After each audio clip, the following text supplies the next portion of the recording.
2장 1절부터 5절까지 보겠습니다. 베드로전서 2장 1절부터 5절까지.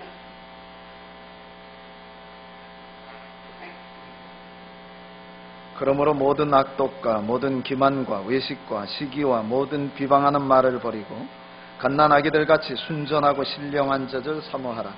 이는 그로 말미암아 너희로 구원에 이르도록 자라게 하려 함이라. 너희가 주의 인자하심을 맛보았으면 그리하라.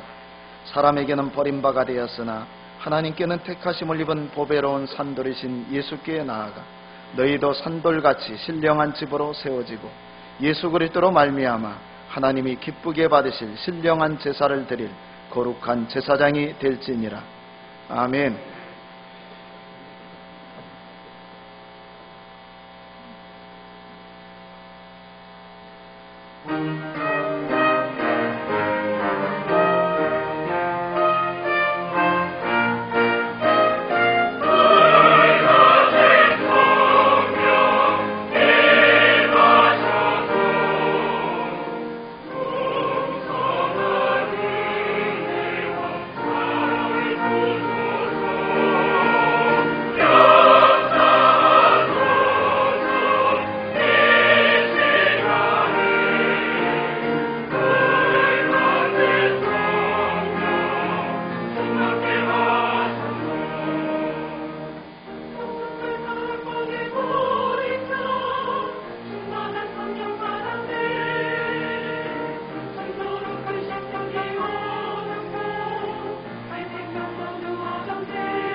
베드로전서, 베드로후서는 사도 베드로가 쓴 소망의 서신입니다. 로마 황제의 핍박이 가장 극심할 때에 네로 황제가 예수님을 믿는다고 하는 이유 때문에, 로마 황제를 주 키리오스라고 부르지 않는다고 하는 이유 때문에, 온갖 우상을 숭배하지 아니하고 다른 사람들이 짓는 악을 행치 않는다고 하는 이유 때문에 그리스도인들은 온갖 핍박을 받고 있었습니다. 그러한 때에 하나님께서 우리 사도 베드로의 마음을 감동시켜서 편지를 쓰게 하였는데, 그것이 방금 우리가 읽은 베드로 전서와 후서가 되겠습니다. 고난 중에 있는 성도들을 위로하고 그들에게 신앙의 용기를 주고 예수님께서는 너희들이 본 그대로 다시 오실 것이고 너희들은 이 땅에 소망을 두고 사는 사람이 아니라 하늘나라에 소망을 두고 사는 사람이다. 그러면서 성도들을 위로하고 또 그들에게 소망을 주기 위해서 쓴 서신이 바로 베드로 전서입니다. 먼저 베드로는 그리스도인들을 가리켜서 흩어진 나그네라고 했습니다. 디아스포라라고 하는 말입니다. 유대인들에게 전용되던 이 디아스포라, 흩어진 나그네라고 하는 말이 이제 그리스도 예수 안에서 모든 흩어져 있는 그리스도인들에게 전용되는 단어로 바뀌게 되었습니다. 저와 여러분은 세상에서 나그네라는 것입니다. 거류민, 외국인, 행인이라고 성경에 표현을 하고 있습니다. 이 세상은 우리가 영원히 살 본향이 아니라는 것을 얘기해주고 있습니다. 그것도 베드로는 우리가 나그네인데 어떤 나그네냐? 하나님 아버지의 미리 아심을 따라 택함받은 나그네고, 저와 여러분들은 성령의 거룩하게 하심을 받은 나그네고, 또 예수 그리스도의 핏뿌림을 받은 그런 택함받은 나그네라고 얘기하고 있습니다. 한마디로 우리는 성부, 성자, 성령 삼위일체 하나님이 총동원되어 택함받은 자들, 에클렉토스라고 하는데 골라낸 자들, 주님께서 밀을 추수하듯이, 보리를 농부가 추수하듯이 주님께서 추수한 자들, 거두어들인 자들, 그런 에클렉토스라고 하는 말입니다. 저와 여러분은 세상에 살고 있지만 세상에 속한 자들이 아닙니다. 본향인 천국으로 돌아가야 할 나그네입니다. 내려놓음의 저자인 이용규 선교사님은 그래서 그리스도인들을 가르쳐서 천국의 노마드다, 그런 표현을 썼습니다. 노마드라고 하는 말은 유목 생활을 하는 몽골 민족을 가르치는 말입니다. 떠돌이 생활을 하는 사람들이다, 그런 이야기입니다. 그런데 그리스도인을 노마드라고 이야기했습니다. 천국의 노마드입니다. 이유가 분명한 노마드, 목적이 분명한 노마드. 하나님이 가라고 명령하시면 가고 하나님이 서라고 명령하시면 서는 노마드. 이 땅에서 하늘 영광을 바라보며 사는 천국의 노마드라고 하는 말입니다.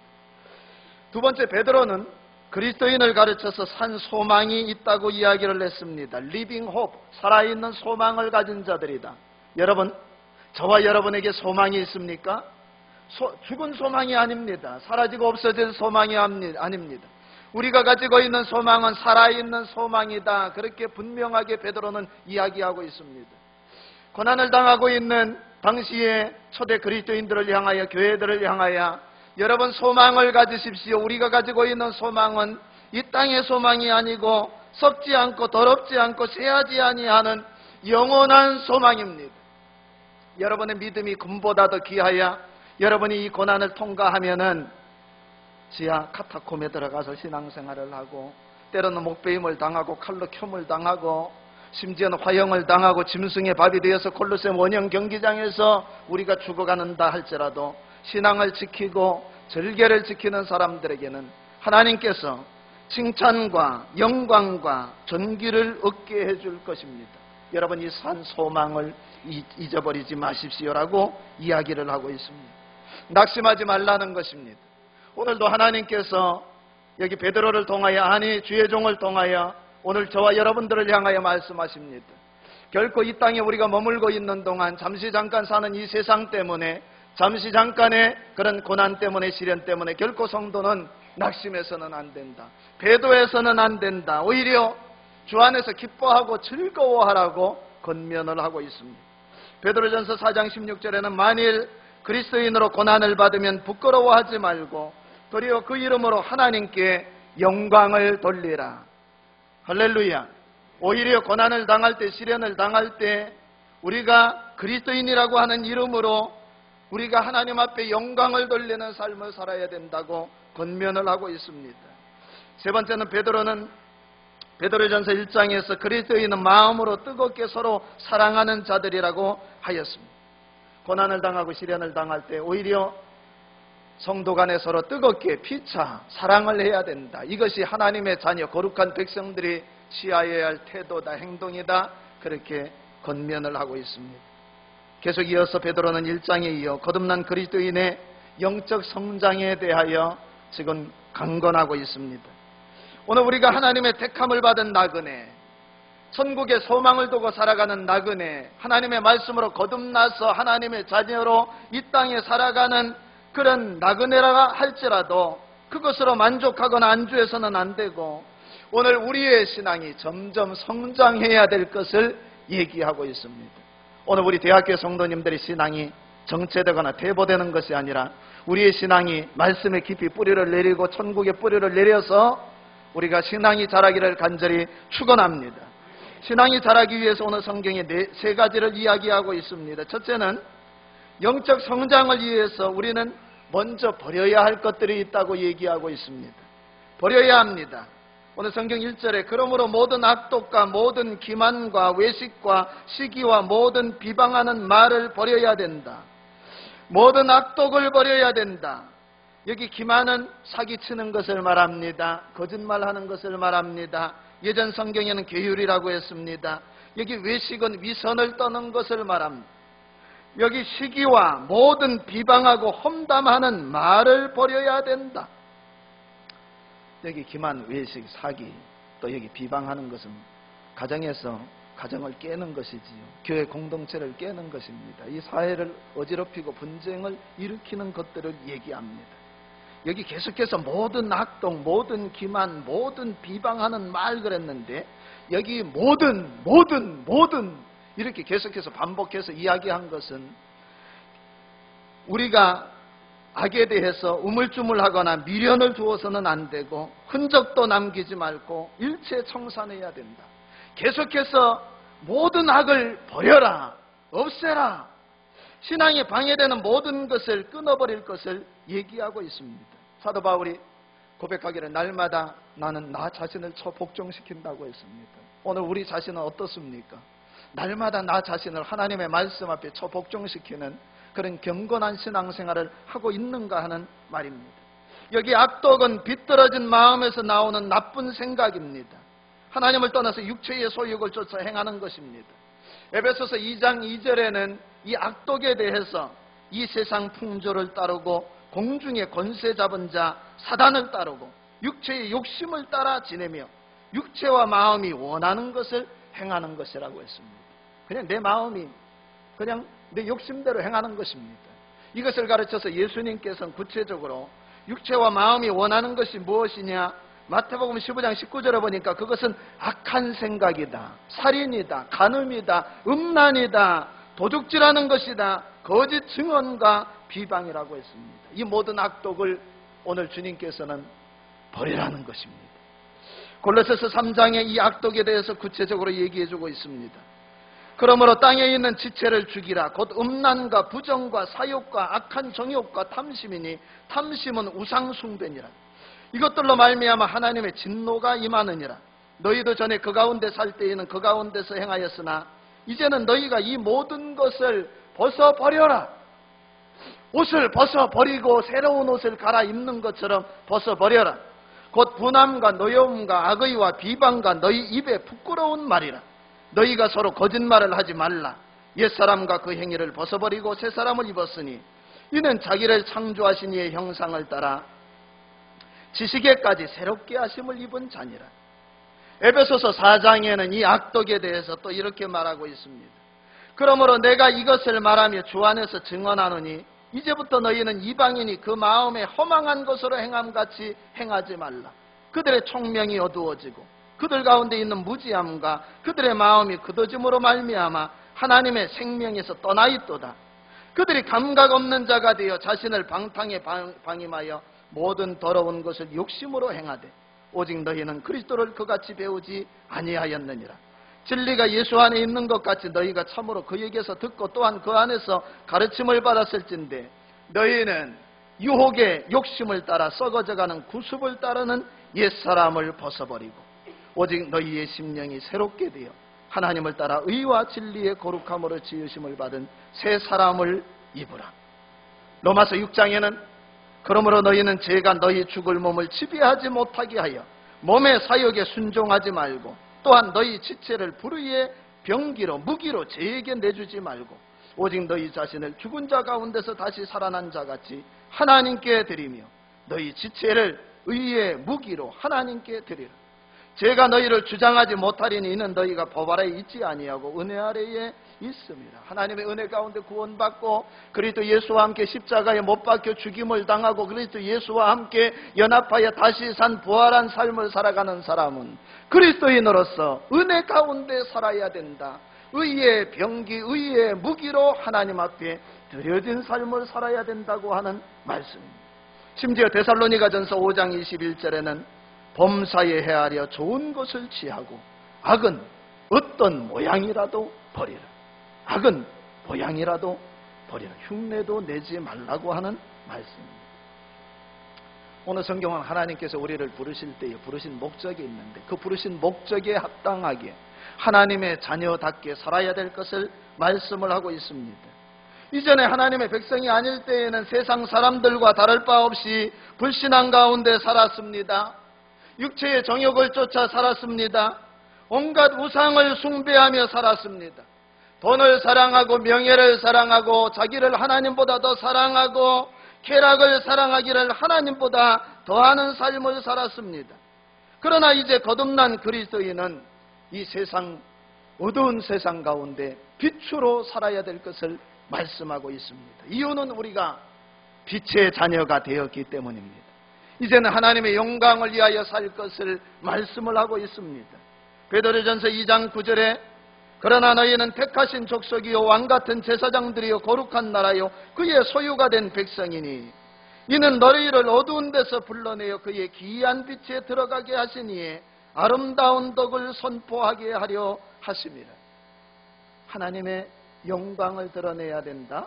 하나님께서 우리를 어두운 세상에서 불러내어서 하나님의 자녀로 삼아주셨는데 그 하나님이 우리를 기이한 빛에 들어가게 하신 놀라운 은혜를 베풀어 주신 그 아름다운 덕, 그것을 증거하는 삶을 살 것을 얘기해 주고 있습니다.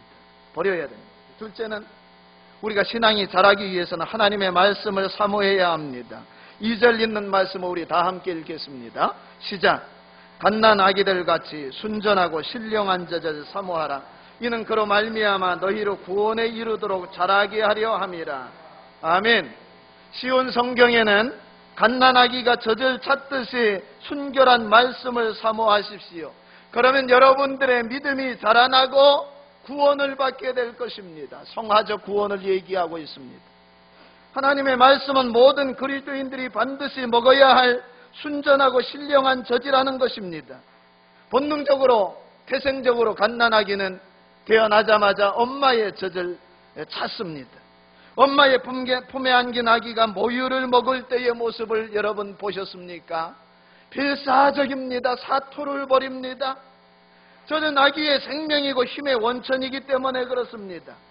모든 에너지가 어머니의 젖으로부터 나오기 때문에 필사적으로 엄마의 가슴에 매어 달리는 것입니다.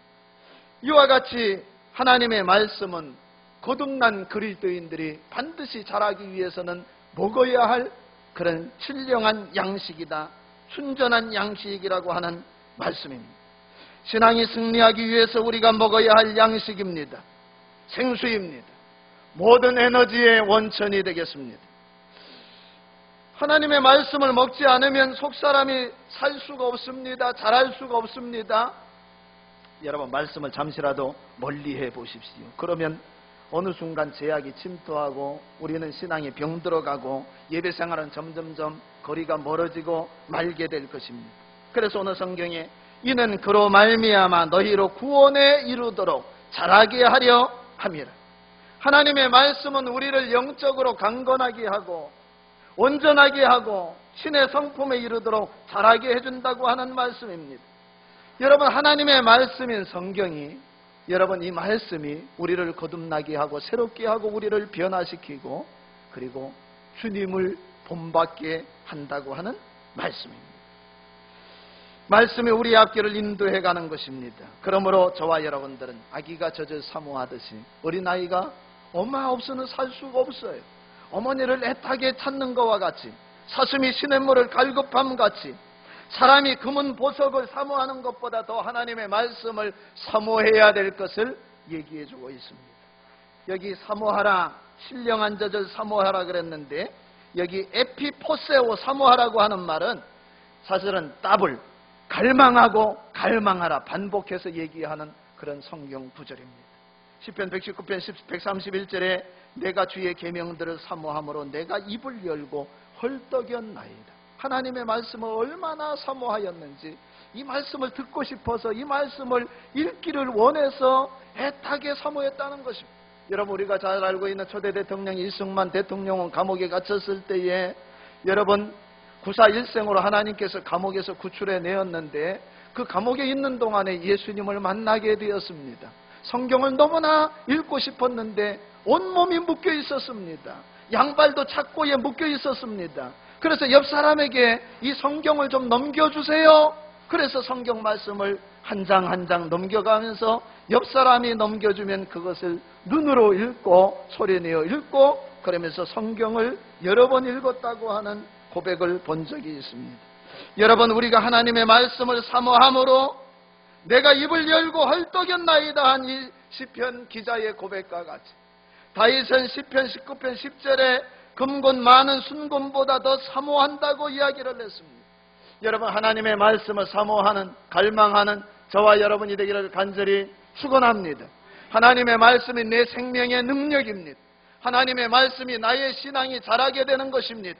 하나님의 말씀이 내 신앙의 지경을 점점 확장시켜 나가게 해줄 것입니다. 감리교의 창시자인 요한 웨슬레는 자기 자신을 가리켜서 이렇게 얘기했습니다. 나는 책 한 권의 사람입니다. A man of one book. 나는 책 한 권의 사람입니다. 그는 일생도록 하나님의 말씀인 성경 한 권을 중심으로 사역을 감당한 사람입니다. 그는 그 책 한 권 성경으로 200권 이상의 책을 썼습니다. 잡지 편집을 하고 4개 국어로 사전을 편찬하고 말을 타고 영국을 들어다니며 복음을 전하고 요한 웨슬레가 복음을 전하는 곳마다 여러분 술집이 사라지고 그리고 귀생들이 사라지고 복음을 전하는 곳마다 오락실이 사라지는 역사가 일어나고 거룩한 동네로 바뀌어졌다고 하는 그런 실화가 있습니다. 그는 평생 4만 회 이상의 설교를 했는데 1년에 약 800회, 하루에 약 2번, 3번 설교를 한 것입니다. 여러분, 이런 지칠 줄 모르는 에너지가 어디서 나왔다는 것입니까? 하나님의 말씀인 성경에서 나왔다는 것입니다. 에이브라함 링컨 대통령은 저 미국 중학생들이, 고등학생들이 공부하는 교과서에 보면은 에이브라함 링컨은 성경을 읽고 또 읽고 읽어서 리드 앤 리드 위대한 대통령이 되었습니다. 그렇게 기록이 되어 있습니다. 오늘 저와 여러분들이 하나님의 말씀을 가까이 하고 하나님의 말씀을 듣고 읽고 묵상하고 이 말씀대로 사는 은혜가 있기를 간절히 원합니다. 오늘 우리의 자녀들과 손주들이 다른 것은 몰라도 이들이 하나님의 말씀을 읽을 수 있도록 환경을 만들어주고 그 성경을 쉽게 그들이 가까이 할 수 있도록 그런 성경과 관련된 서적들을 아이들에게 사주고, 그래서 하나님의 말씀을 그들이 팔목에 메고 이마에 붙이고 그리고 테이블 위에, 냉장고 위에 하나님의 말씀을 언제나 아이들이 가까이 할 수 있는 그런 환경을 만들어주기를 간절히 원합니다. 우리가 주의해야 할 것은 말씀을 읽을 때, 말씀을 들을 때 내 입맛대로, 편의대로 듣고 읽어서는 안 된다고 하는 것입니다. 하나님의 말씀을 들을 때도 마찬가지입니다. 내가 듣기 좋은 말만 골라 들어서는 안 됩니다. 편식을 해서는 안 되는 것입니다. 하나님의 말씀을 읽을 때도 마찬가지입니다. 내가 성경을 읽는 것이 아니라 성경이 나를 읽을 수 있도록 하나님의 말씀이 나를 읽어야 된다 하는 사실입니다. 마지막 세 번째는 거룩한 제사장으로서의 사명을 다해야 됩니다. 오늘 저와 여러분의 신앙이 자라기 위해서는 우리는 거룩한 제사장으로서 살아가야 합니다. 오늘 성경 5절에 다 같이 읽습니다. 5절 말씀을 너희도 산돌같이 신령한 집으로 세워지고 예수 그리스도로 말미암아 하나님이 기쁘게 받으실 신령한 제사를 드릴 거룩한 제사장이 될지니라. 아멘. 여러분, 구약시대에는 성전에 누가 들어갔습니까? 성막에서 일할 수 있는 조건이 있는데 누가 들어갔습니까? 레위지파의 자손들만 성막에서 수종될 수가 있었습니다. 오직 제사장들만 양을 잡고 소를 잡고 그리고 성소 안에 들어가고 대제사장들이 1년에 한 번 대속죄일날 지성소 안에 들어가서 하나님의 임재를 체험하고 하나님의 음성을 들을 수가 있었습니다. 그런데 여러분, 이제는 제사장들만 들어가는 것이 아니라 이제는 언제 어디서나 여러분, 이제는 우리가 예배를 드리러 저 이스라엘 땅에 갈 필요가 없이 우리가 있는 현장에서 어느 곳에서나 하나님 앞에 기도할 수가 있고 하나님 앞에 예배를 드릴 수 있게 되었습니다. 그것을 만인 제사장이라고 하지요. 저와 여러분들이 예수님이 십자가에 못 박혀 돌아가시는 순간 성전 휘장이 위로부터 아래로 쫙 갈라지고 그것은 이제 누구든지 다 하나님 앞에 예수님의 이름으로 나아갈 수 있게 되었다. 당당하게 하나님 앞에 기도하고 예배드릴 수 있게 되었다고 하는 것을 얘기하고 있습니다.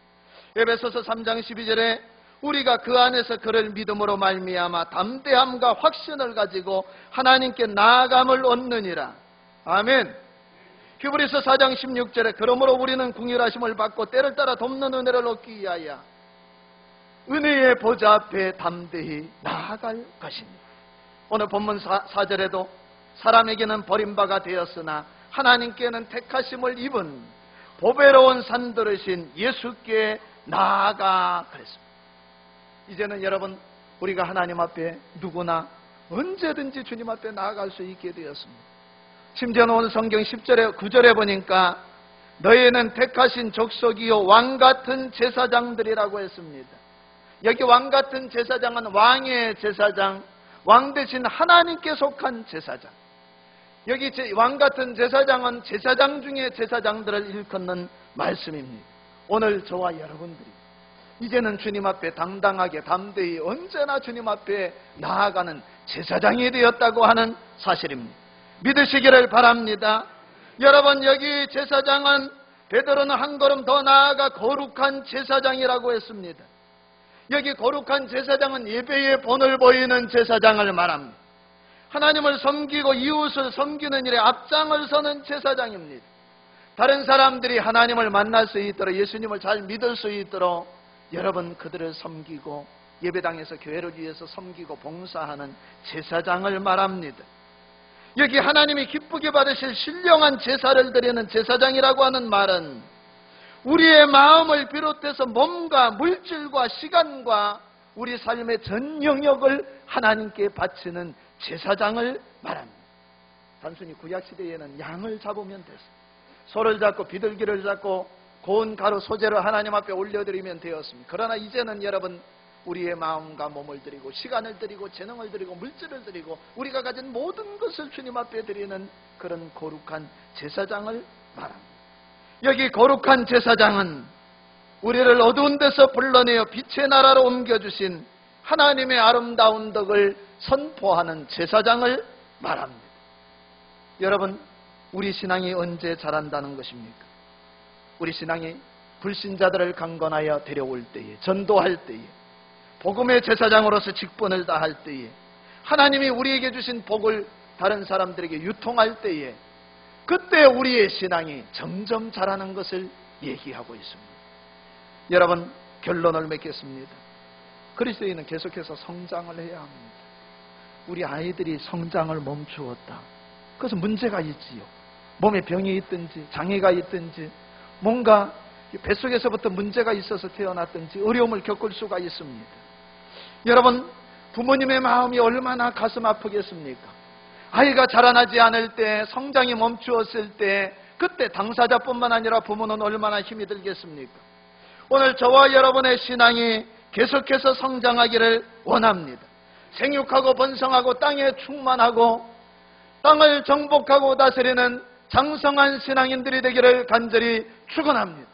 오늘 저와 여러분의 신앙이 그리스도의 장성한 분량에 이르기까지 계속해서 자라나고 신앙의 지경이 넓어지기를 간절히 축원합니다. 그러기 위해서는 악을 버려야 합니다. 갓난아기 같이 신령한 젖을 삼어야 합니다. 그러기 위해서는 거룩한 제사장의 직분을 감당하는 충성스러운 주의 백성들이 되어야 합니다. 그래서 마침내 오늘 저와 여러분들의 신앙이 자라나 하나님을 기쁘시게 하고 이 땅 가운데 주의 복음을 전하는 사명을 감당하는 주의 백성들 되기를 주의 이름으로 간절히 축원합니다. 하나님 아버지 도와주시옵소서. 성령님이 함께 하셔서 우리의 신앙이 자라고 성숙하고 성장해 가게 하여 주시옵소서. 하나님 아버지, 우리의 신앙이 정체되거나 멈추어 버리는 일이 없게 하여 주옵소서. 고난받는 저 초대교회 성도들을 향하여 사도 베드로가 애타는 마음으로 그들에게 산 소망을 가질 것을 이야기하면서 그들의 신앙이 오히려 환난 가운데 계속해서 성장할 것을 권면해 주었습니다. 하나님, 악은 모양이라도 버리라고 했습니다. 아직도 우리의 발목을 붙잡고 있고 우리의 신앙을 자라지 못하도록 우리를 하나님 아버지 붙잡고 있는 옛사람의 모습을 벗어버리게 하여 주시옵소서. 하나님의 말씀을 사모하고 하나님의 말씀을 사랑하고 하나님의 말씀에 목숨 거는 삶을 살아가게 하여 주시옵소서. 하나님, 간절히 원하는 것은 우리가 무엇이간데 하나님께서 죄 가운데서 구원해 주시고 복음의 제사장, 거룩한 제사장의 사명을 주었습니다. 거룩한 제사장으로서 하나님 이 땅 가운데 주님이 우리를 구원해 주신 그 크신 은혜와 사랑을 담대하게 선포하여 우리의 신앙이 날로 자라갈 수 있도록 은혜 내려 주시옵소서. 예수님의 이름으로 간절히 기도하옵나이다. 아멘.